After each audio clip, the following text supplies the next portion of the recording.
is Girls Stop Playing, a weekly show that empowers Black women to stop playing with their potential so they can live a life that they love. I'm Coriel, your favorite homegirl, and I'm on a mission to help Black women make the money and get the honey. You can have it all as long as you're willing to work. This is the Girls Stop Playing podcast. I'm your favorite homegirl, Coriel, here to encourage you to stop playing with your potential and start working for what you want in life and in love.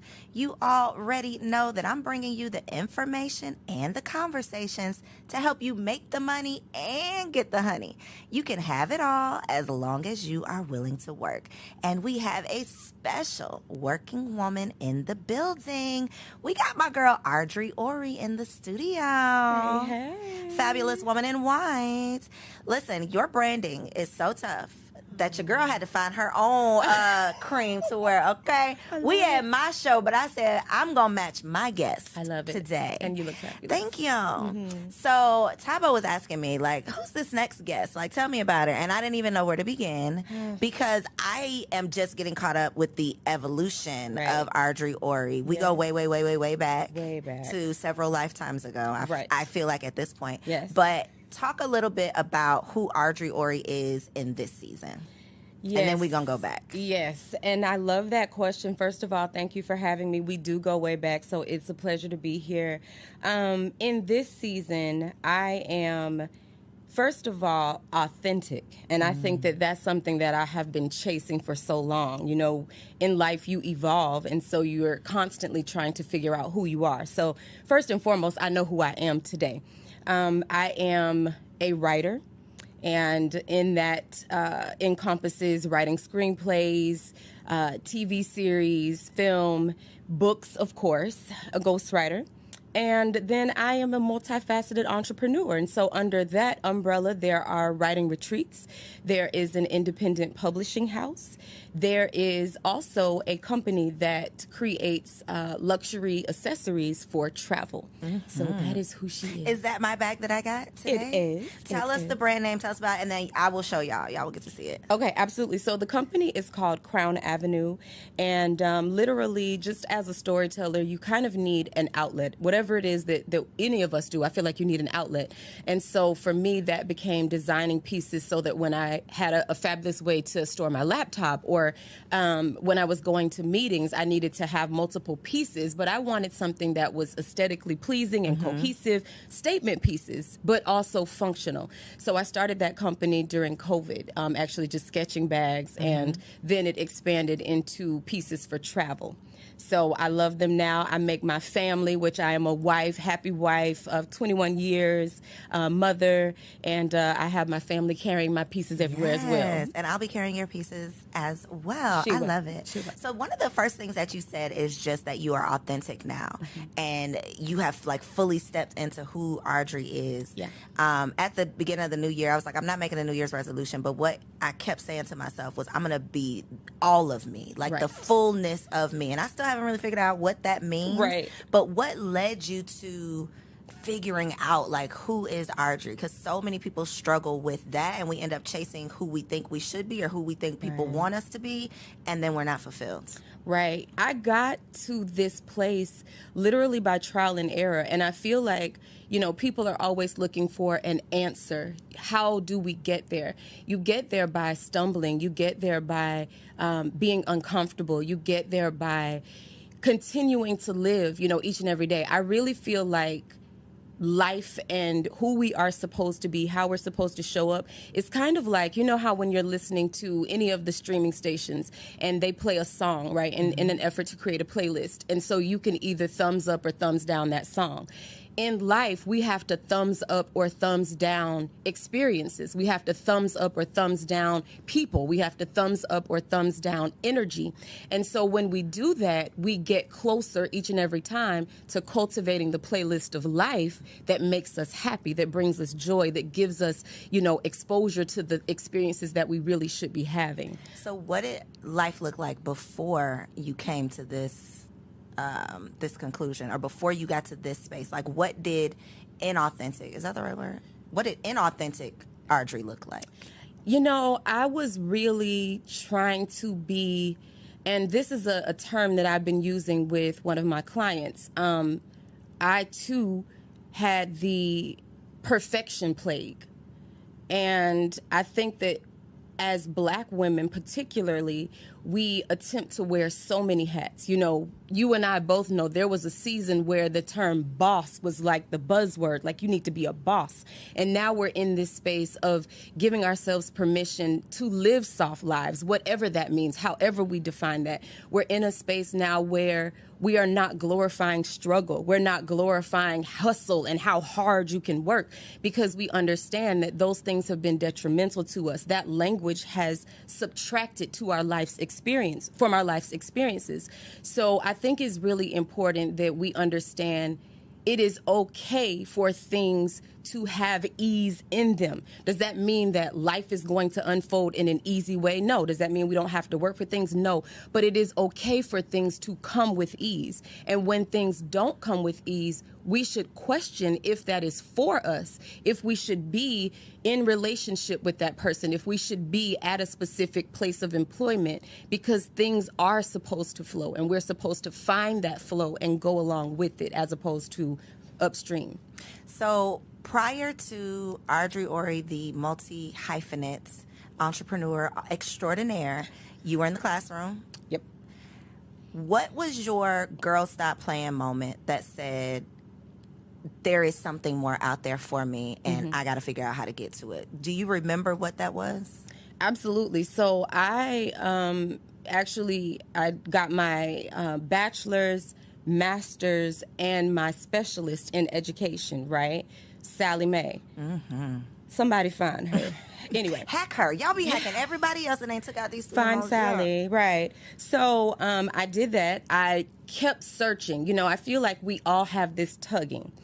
Everyone has it. When you aspire to more and you're being called to more, something will tug on you. You will not be comfortable.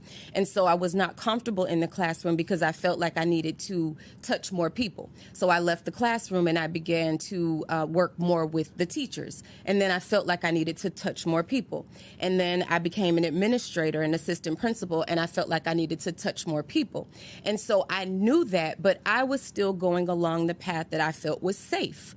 And that safety was just a career track. So you become an assistant principal, then you're going to be a principal. Maybe you'll go downtown. Who knows?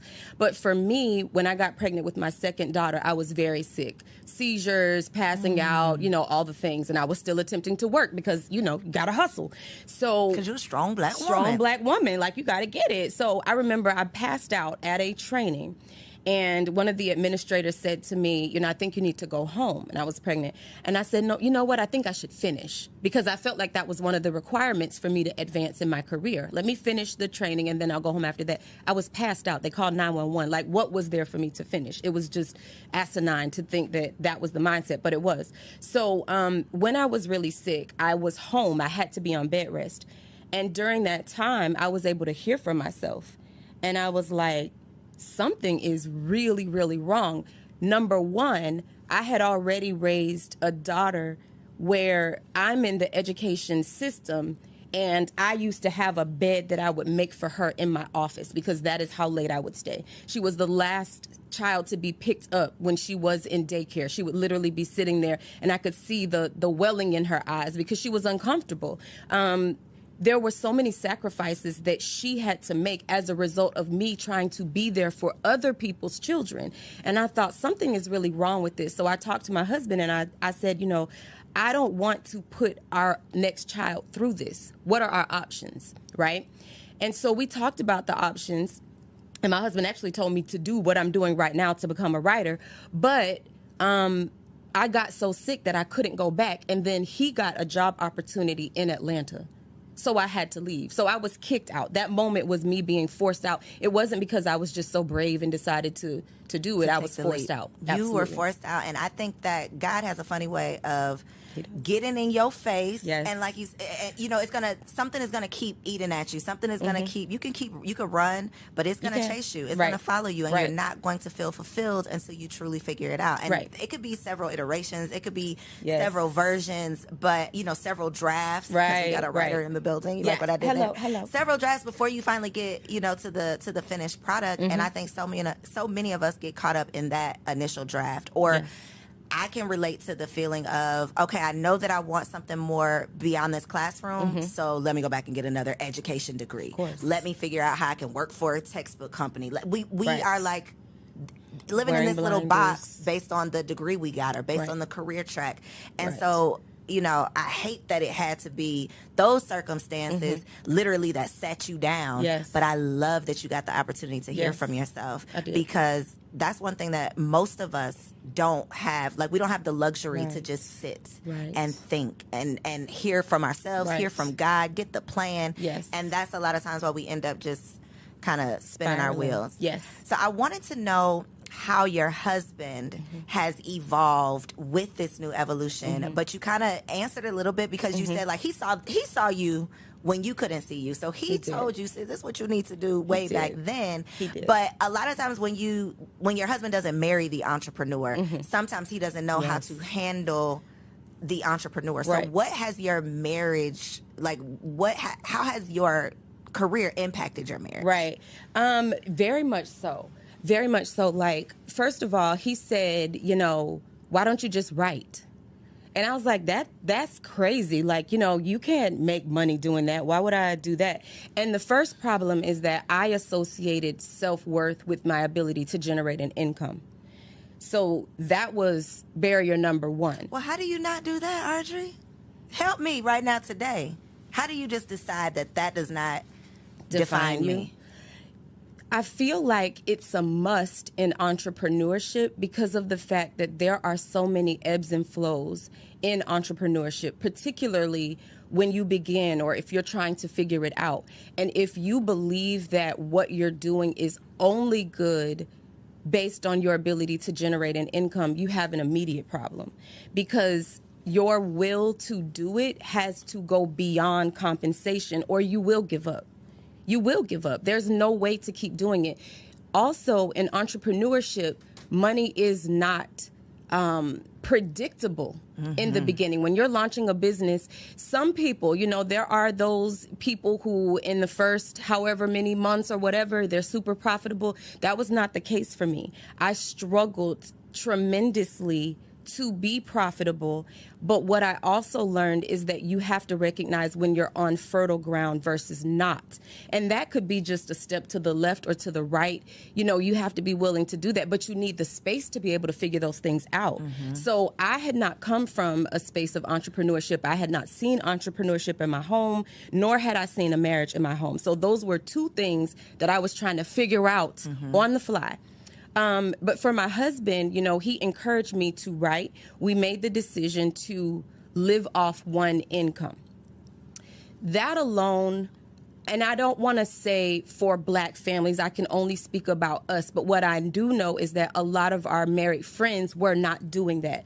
There were not a lot of people that I could talk to who were trying to structure their lives on one income. So then that meant in me trying to launch my business with literally the $144 that it took to incorporate at the time, I had to figure out how to bootstrap and generate income. And that was very challenging for me because emotionally I felt like I wasn't contributing. Although I was a full-time mother, I still to this day cook 3 meals a day in my home. Still 3 meals a day, doing all the things that I believed, trying to figure out how to be a wife, trying to figure out how to communicate effectively, trying to understand what men actually need and not having that information to begin with because there was no training. So that's why I'm glad you do what you do. So it was a lot. But one of the things that I did have to fight for and that I encourage anyone, male or female, woman or man or whatever way you associate, is to make sure you find whatever it is that you want your identity to be, because that gets lost in translation of the roles that could be traditionally pulled together. So for me, that looked like I would sometimes fly out on a Friday. I would cook 3 meals a day, stack them up, right? So they wouldn't miss me per se, cook them all up, and then I would fly from Chicago to Atlanta. We had moved to Chicago. Fly from Chicago to Atlanta to be able to come here and do work because a lot of my clients were here. That wasn't really something my husband was like, yeah, I just want you to get on the plane and fly. I would fly to LA and catch a red eye and then try to come back like within 24 hours trying to generate business. That's not really something that your husband is like, yes, go do that. But I fought to do those things because I felt like they were necessary to grow my business. In the end, it worked. How did you not deal with, or I know you dealt with it, how did you work through mommy guilt and wife guilt? Because for women who have these strong desires, a lot of times that can stop you in your tracks because you literally just cannot deal with I'm missing out on this part. And also, to your other point, you don't want to be everything to everybody else and then your own family misses out on the fullness of you. So how do you balance that part of it? I think that coming up with non-negotiables within your home are helpful. Cooking was mine, right? They expected me to cook. I remember a time when I was living in Atlanta, I went to an event and I got home really, really late. I can't remember why the event was happening. And so one of our sorority sisters was actually with me. She was staying with me. And so we came back in and my little one was up and she was like, can you make me some pancakes? It might have been like midnight, 1 a.m, something. And I was like, absolutely. And my line sister was like, are you crazy? You're going to cook pancake? And I was like, yes, because that's one of the things that I am responsible for is to make sure that the family has food. So I did it. So that was, I think having non-negotiables is key, but it's not going to ever be perfect. I don't think that you can walk or be called in purpose without someone not feeling like they're getting what they are supposed to have. And now that one of our daughters is 20, she and I have conversations regularly, and she says to me, I was there for every single one of your phases, and I remember every single one of them, and I felt every single one of the businesses you tried to launch. I felt when you were unhappy. I felt when you didn't, have a good interaction. I felt all of that. And it stings a little bit because I feel like in some way she's saying the same pain that you experienced, I did too. And it hurts. But that's the reality of it. But what were we just talking about? Talk about Miss Mamas. Where is Miss Mamas right now? Miss Mamas is in Amsterdam living her best life. After she got her international business degree? Now, I'm not saying she wouldn't have did that if you hadn't done this, but I'm willing to bet that watching Mama get it out the mud and figure it out, because one thing that we have in common, baby, we're going to try it. We're going to try it. We're going to do it. We got the T-shirt to remind us that we did that shit. We're going to try it, and we're going to figure it out. Right. And having a child witness that my mommy is not going to give up. Right. She's still going to have that same fire in her for the next thing, even if the last one didn't work out. Yes. She has that in her just based on watching you do it. So don't feel too bad that she got, drugged with you when you was getting it out the mud. She did. But she is going to be just... not even going to be. It's already in her. It's in her. So she's reaping the benefits and the rewards of that. She absolutely is. And it's the type of, if I could go back and do it again, I actually wouldn't change it, because I think that it's very important for women to see women doing all kinds of things. So you see, and I asked her, I said, did you see me as a soft wife? Did you see me as an alpha woman? Was I hard in the house? And she said, no, I always saw you as a soft wife. You let daddy be a man, and you were always his wife, and that's what I witnessed. And that made me feel good. So I'm all right.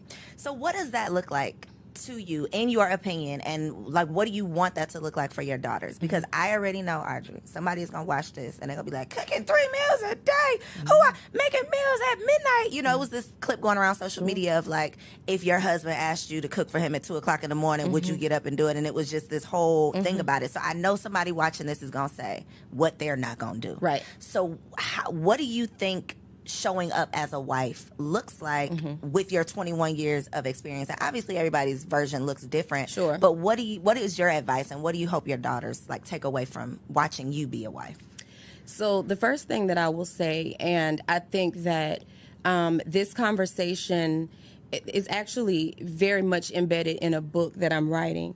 The conversation surrounding sex and intimacy from black mothers to black daughters, I don't know how often it happens. I think a lot of times as mothers, we want to protect our daughters. We want our daughters to be virtuous, and we want them to make sound decisions. But withholding information and withholding our experiences, I think, can compromise how enlightened they are when they go into their own relationships. So the first thing I will say, you know, as a wife with a husband, is that sex and intimacy. Look in this camera right here. This your camera. Sex and intimacy is a non-negotiable. It is not something that is to be withheld. It is not something that is used to get what you want. It's not a means to an end. It is literally the oxygen within your relationship. Not the only way you can breathe, but is the oxygen in your relationship. So that's one. I got to ask you a question there, Ardre. Same thing with the cooking. Yep. Do you feel that sex is a duty in the way of, if my husband, if I got home from this event late, I done had a crazy, terrible day, and I really am just tired as hell, but I came home to my husband and now he wants to have sex. Do you feel that it is I feel like duty is just not the appropriate word, but do you feel like, yes, I'm going to have sex whether I really feel like it or not because this is my wifely duty, or do you feel like I'm going to catch it in the morning? We can get a quickie in when I wake up. Well, I think that there are lots of ways to approach it. You know, one of the things is that I feel first and foremost, I came into marriage without all the information. Had I known ahead of time how important that was, I think that my mindset would have been different. So over time, I've had to have a mindset shift. I now understand that it is not about doing it as a duty, because your husband doesn't feel wanted, needed, desired when you're doing it as a duty. He wants you to be excited about it and to be thrilled. And so I would definitely approach it from a perspective of, I'm here to have quality time, you know, with the person that I love. I also look at it as though the lights are on. There's food in the refrigerator. I'm not worried about what's going to happen. And he doesn't get to choose when to make sure the lights are on. He doesn't wake up in the morning and say, well, you know what? I don't feel like going to work today. So, you know, if we don't have any food, it'll be all right. He doesn't get to choose. He doesn't get to choose and say, well, I'll just see about that in the morning. He's working. You know, he's making sure that our foundation is set. So I feel that I'm happy, I'm honored to do the things that will make him feel good about what he's doing out in the world. Come on, wife of 21 years. So you little young single girls out there talking all that shit about what y'all not gonna do? That's why you still single. So raising your daughters with this in mind, we don't have these conversations in the black community. Right. To your point, it's like, don't stay away from the little boys. Don't bring no baby up in here. Right. And that's where it usually ends. Right. How do you navigate the line between teaching them the importance of sex and intimacy in a marriage versus the sexy red culture that we live in? How, like, raising a little girl in this world, I just cannot imagine. How do you navigate that part of it? Right. Well, first of all, you know, I acknowledge the fact that they have access to the information, whether I want to provide it to them or not. You can watch anything on Netflix. I mean, my daughters give me the Netflix recommendations. They're like, oh, you need to catch this show. And I'm like, you watch that? You know, and I thought that I was saying, well, don't watch this, don't do that. And I realized they're going to have access to the information. So our conversations are very candid. Our conversations, to the point now where my daughter, the one that is 20, it's not even uncomfortable anymore. We talk about everything. And the same thing with our daughter that's 14. We have those conversations. We talk about intimacy. And that's the way that I word it versus saying sex. We talk about intimacy because intimacy is what is shared between people who care for one another. Sex, you know, anyone can have sex. Intimacy is what we're all after. And it is human for people to do that. You know, this is as human as it is to open your eyes in the morning. That is how intimacy should be and should be talked about. It is not a bad thing. It is not taboo, particularly when it is shared between people who have made the decision to be committed to whatever relationship parameters or boundaries they've set. So 14-year-old daughter turns 16 and she comes to you and she says, Mom, I really care about XYZ boy that I'm dating. What is your advice? I would really want to talk to her about timing. I would really want to talk to her about the way that she is going to go about making those decisions. Because what I also know is, as much as I would like to say, wait, she might or might not. I'm not okay with her not waiting. I don't want to say that I'm like, oh, yes, just go do it. That's not the case at all. What I do want to be, though, is realistic about what is happening in life and what people are doing. We also are a family that is rooted, we're rooted in our spirituality. So we go back to that. We read together. We go to church together. We talk about all the things.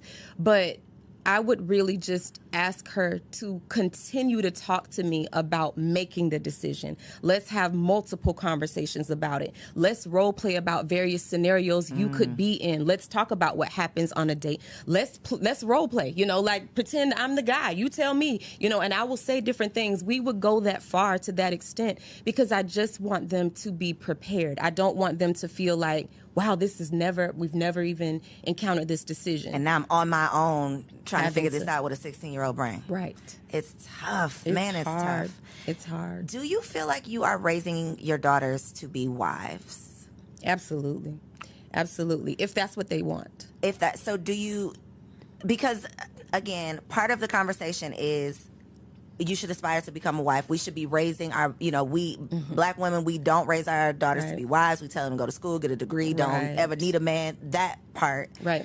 So, do we need to start encouraging our daughters to get married, but then also not wanting our young girls to feel like they are worthless if they're not a wife? Right. How do you balance that part of the conversation? And also, are you planning to encourage them to explore commitment, marriage younger? Because you got married pretty young. Like, is that something you would encourage them to do or no? Well, our oldest daughter is actually in a relationship. She brought a young man home for the holidays, and they very much, enjoy each other. So we talk a lot about marriage and the prospect of it. And I share a lot about communication. I share a lot about, it's great to feel strong, but to also find softness. I share a lot about the things that I would have changed or the things that I would have tried to grow in, the areas I would have tried to grow in sooner. So I'm very open about those things, and I share those because I want her to build her own perspective as far as what she wants to be in a marriage, if that is what she chooses to do. I don't force marriage on them. I just want them to find happiness. I share with them that, their father and I are companions. I love having someone to do life with. I love knowing that once they leave the house, like we have two that have already left the house, and one that will leave the house, that I have a friend, God willing, that will still be there. And we look forward to doing things together. I am a girl who will go to the movies by myself. I will go to out to dinner by myself. I really enjoy my own company. And I share that as well, that you have to be okay with you first. Because if you're not okay with you first, then you're going to be leaning on that person to be something that they really shouldn't be responsible for being. So I share, in both ways. But I am hoping that they will see, because I think that you learn more by what you see, versus what someone says, what being a wife could be for them. How important is it showing your girls friendships? Because I know you are a girl's girl. I feel like you're a girl's girl. I know. I think so. I think you have quality friendships. I think that they've probably seen up close and personal what a friendship should look like. Yeah. How do you navigate that part of it with teaching them like that friends are important, showing them what friendship should look like, but then also the self-love aspect too, because Right. that's a conversation I think that starts too late in life. Right. Yes, for sure. Well, I have friendships that have lasted a really long time, and so I think I share with them the quality of friendships are better than the quantity. But when I said I don't know, I think for me, navigating friendship and marriage was really hard for me. Ooh, let's talk about it. You Okay. mean balancing the two? Yes. So when I got married, I was very young, and I was in the phase where people were just getting engaged, but I already had children. And so in order for me to be present, I couldn't go to a lot of the bridesmaids events and bridal showers and baby showers and girls trips. I missed a lot of those. And so I feel like there was a period of time where I didn't show up for my girlfriends. I really didn't. And I didn't know how to do that. I didn't know how to be fully present at home and fully present for friends. I was not good at balancing that. In addition to that, I was pursuing entrepreneurship very hard. So that meant any free time that I had outside of my family, I felt like the only way I could justify not being with them was working.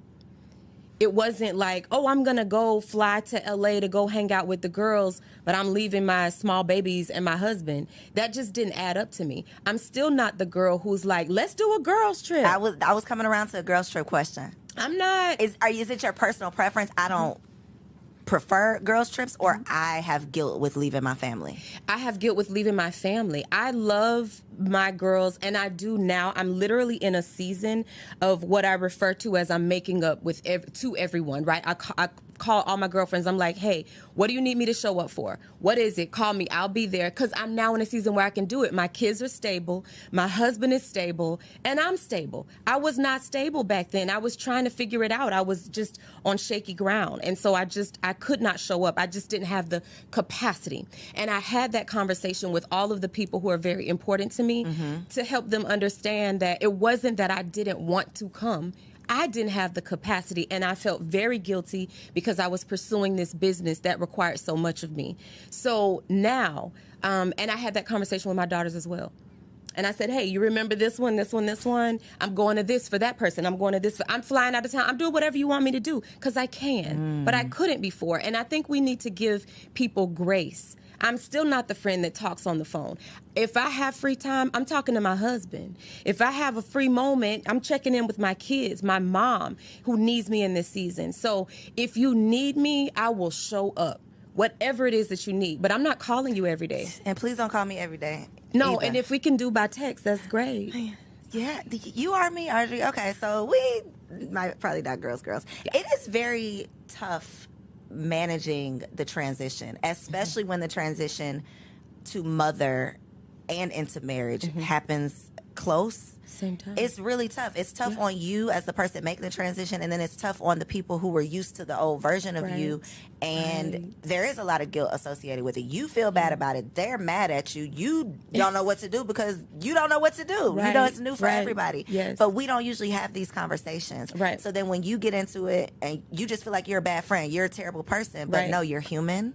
You are becoming a totally different version of yourself, and you got to give yourself grace to figure it out. And hopefully your girlfriends will give you grace too. Yes. You know what? Everybody, all of my friendships are intact. And I literally had one person to say, I love you for acknowledging this. And I am so honored to be friends with the woman you are now, because it took you going through those seasons to be who you are now. And it brought me to tears because it was beautiful. So yes, I was just trying to figure it out. Just trying to figure it out. Yeah. So when you and your husband got married, he had a son. Yes. You have a bonus baby. Yes. What has been over the years, what would you say could be the best advice based on your experience for a woman getting into a marriage with a bonus baby? What's your best advice? You know what? That was so difficult for us because I'm literally someone who doesn't like to share. I'm just not a sharer. I don't like sharing food off my plate. I've never, and that's probably from just growing up in a home where I was the only child in the home at the time. My son, when he was gifted to me, is how I say it, he was 2. So he's 25 now. He's literally my baby, right? But what was difficult for us was communication. How do we communicate in this blended state? And so I took the reins to communicate with my son's mother and told my husband, you just step aside, let us communicate, because I do recognize what happens when women align. There's a difference. And that was a game changer for us, because it wasn't, my husband trying to figure out how to communicate. It was just us figuring out what was necessary and what was needed. And so I think that that is the best advice that I can give. The other thing is, what works for one set of people does not work for the next. I think that blended families are as varied as our fingerprints, and you have to come up with what is going to be effective in your home. Also, making sure that you find a way to align the energy. You have a baby who is shifting from one energy exchange to another energy exchange. You have children in one place who are in one circulation of energy, and new energy comes in, and that is a lot. And so finding a cadence is necessary. Talking up front about the non-negotiables, talking up front about the things that make you feel insecure, because I think sometimes we put pride in it, and so we are ashamed to say, now I'm trying to see is this over, or like, are we good? What y'all really doing at the drop off? You know what I'm saying? Like, and so you have to be upfront about those things. And we had to put ego aside. It has been a long work in progress. And the other thing that I will say, especially to people who are mothers of babies who are bonuses, the child feels everything. And it is so important that if you love that baby, that you make sure you protect and shield them from your own stuff, from the stuff of that child's parent, from your own spouse, and build a rapport. And so I explained to my husband, not that I ever expect that anything will happen to us, but had it, or if it did, my relationship with my son is so intact that that's your baby. He's my baby. I think that we get a lot of advice, parenting advice, mom content for mothers of young children. Right. That's usually what the conversation is. And I don't think that there's a lot of support or resources or conversation for empty nesters or just adult children, that transition. Yeah. What would be, I guess, your advice based on like 2 years in? Well, technically, you got 25. 25, yes, and then we still have 14 in the house, but she's grown. Yeah, basically. But how is that transition from, my oldest is 2.5. So give me some advice on, like, I know it don't get easier, so you don't have to say that. I have heard that enough. We know it's not going to get easier, but, like, help. You know what? I beg to differ. I think that it does get easier because, as your children matriculate, they become more independent if you train them to do so, right? So my husband and I have really, our friendship is just on 100. And we have so much fun. And we have so much fun thinking about when our daughter's not in the house. Whenever my mom comes and she stays with us, we're like, child, we out of here. We out of here, So I think that you have to build your friendship. Everything else is secondary. You have to build your friendship. That has to be the person that you want to call first. It cannot be your girlfriends because they're not going to be in the house with you. You're going to be left to live with that person. I used to think all the time, you would see people become empty nesters and then get a divorce. And it would be like, how can you be married for 20 years and then you get a divorce? But it's because you have nothing left. The kids are what make you have something in common. And so if you don't work on that relationship, I literally just texted my husband when I was on the way here and I was like, what's up? What's the score? 1 to 10. How's the sex and intimacy meter going? You know what I'm saying? Like, tell me how I'm doing. Yes.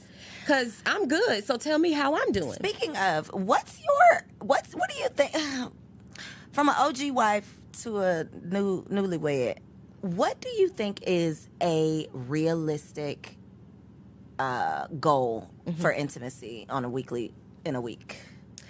Right. That is... Come on. Okay. Oh, you're waiting for my answer? Yeah, I'm waiting. I'm waiting on your Okay, answer. well, I'm goal driven as well, because I used to be asking my husband, give me a number. If I can hit the number, then I feel Please, successful. yeah. But he would never give me a number. And I said, I feel like you don't want to give me a number because you feel like if I meet that number that It's gonna be you're going to over. be missing something. But, I try, honestly, this is going to sound... I try honestly because I heard a podcast recently and there was a lady and she said multiple times a day. I don't know how you get other things done, but I definitely try to do something, right, daily or every other day. I try really hard. Well, we'll be cutting that out. Y'all will never see this clip because my husband is not about to put the pressure on me. That is not what you're supposed to say, Ardre. That's an off-camera answer. Damn, daily? Or every other day. And I said, do something.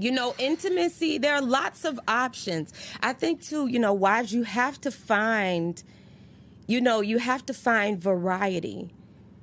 And so, yeah, I try. That's not every week.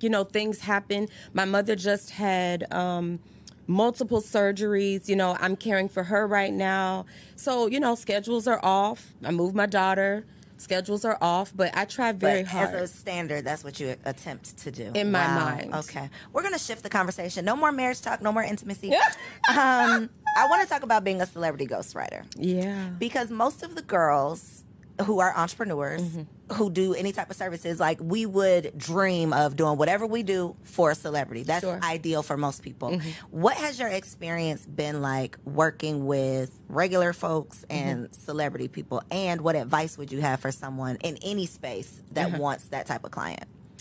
First of all, if you want to work with celebrities, you have to be grounded in who you are. You cannot walk into a room and be so oh my gosh. You have to understand your talent and know your worth. I can't remember who it was, so I won't try to call a name, but someone said, they don't go into any business meetings thirsty because you always make decisions that are less than what you deserve. You'll accept something less than what you deserve. So I think the first thing is really being grounded in who you are, whatever it is that your talent or skill or service, you need to know that you know that you know that you can do that and be willing to walk away from the table and opportunities that do not serve you or your career. So I think that's first. The second thing is professionalism. Sometimes, and it's not just, I hate the fact that, people say, oh, we're black business. No, it's not. Unprofessionalism happens in many different businesses owned by many different people. But I think that the level of professionalism always supersedes the fluff. And I think it's really important to do what you say you're going to do. We get so many clients who have been scammed. We get so many clients who were promised something that was never delivered. In my line of business, it takes a while to compose a good book. What's a while? A while can be, I've worked on books 4 months. I've worked on books 3 years. There's a book right now. And I work in the traditional publishing realm through my agent. And then I have an independent publishing house. In the traditional publishing realm, this particular client, what did she get? $1.6 million for her book deal? She did. We've been working on that book for almost 2.5 years. And so a lot of times people want to rush and hurry up and finish. But if that particular book, they believe in it and they invest in it and it's willing, they're willing to take that amount of time, I think that says a lot about the quality of what they're producing because they believe that the finished product will be worthy of their investment. So working with celebrities, I think is... it's great if you are willing to be in a capacity to be of service. If you're working with celebrities, you are not the celebrity in that space. You cannot come in as the celebrity if you're working with a celebrity. You're there to cater to them. I take that same mindset when I'm working with everyday heroes. I really don't treat any of my clients any different. I think that we're all important. We're all celebrities to someone. And so it is just important to me to make sure that people walk away feeling like I gave the very best that I could to them. How do you take on... I just feel like you would be a therapist and all of the things in my head of how this ghostwriting process has to work with people pouring their heart out to you, you learning all of the intimate things. How do you not hold on to those things? How do you not let that affect you personally? How do you maintain who you are without getting caught up in everybody else's stuff? Well, literally, when we hang up the phone, I take about 10 minutes and I debrief, and then I shut it off because I don't want to be any of that.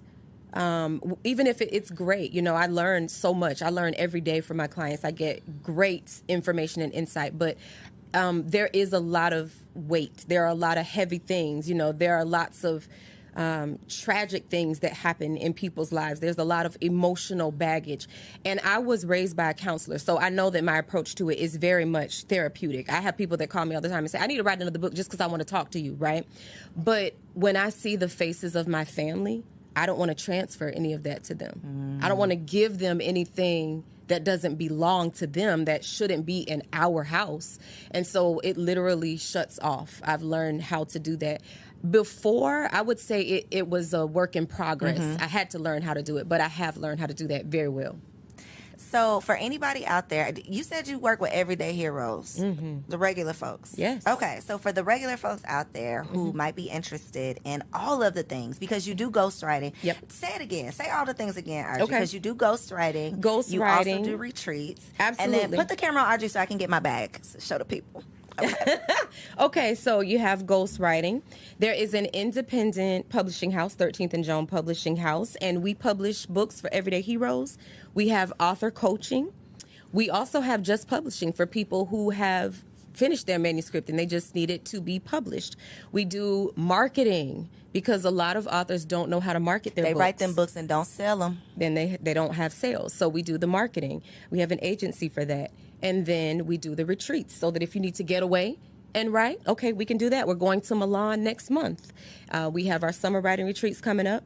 And then we have the bags that you can take along with you. So come on, the bags. Look, perfect segue. We have the bags. Okay, so this is Crown Avenue. I got to learn how to unbox like the girlies. Okay, right. So this is just... And that's you just... Yeah, hold just on. come... Yeah, there you go. Just rip it.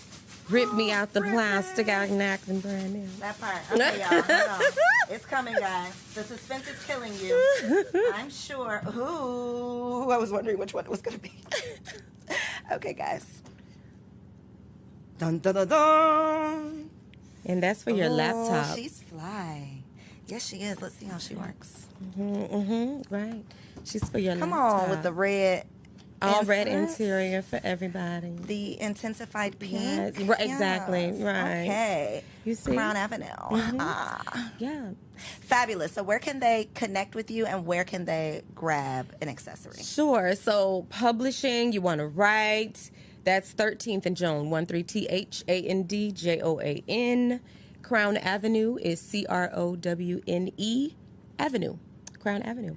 .com. .com. And on Instagram? Crown Avenue. Crown Avenue, and I am Ardre Orie. We'll make sure all of that is down below. I know y'all enjoyed this conversation. Yeah. Be sure to send this episode to a friend, like this video, comment down below, and tell me one thing that you took away. And if you happen to be listening to this podcast on Apple or Spotify, leave your girl a 5-star review. If it's not 5-star, keep it to yourself. Peace. So if you made it this far, I just know you loved that episode. Well, what you did not know is that we recorded it right here in ATL at Elevate Studios. Yes, your girl has her own studio, y'all, and it's not just for me. I'm opening it up for you too. So if you have a podcast, if you are a vlogger, a YouTuber, or a content creator, and you are looking for a professional studio to record your content, or you want to hire me and my team to fully produce your content, make sure you check out the show notes below or log on to elevateagency.com.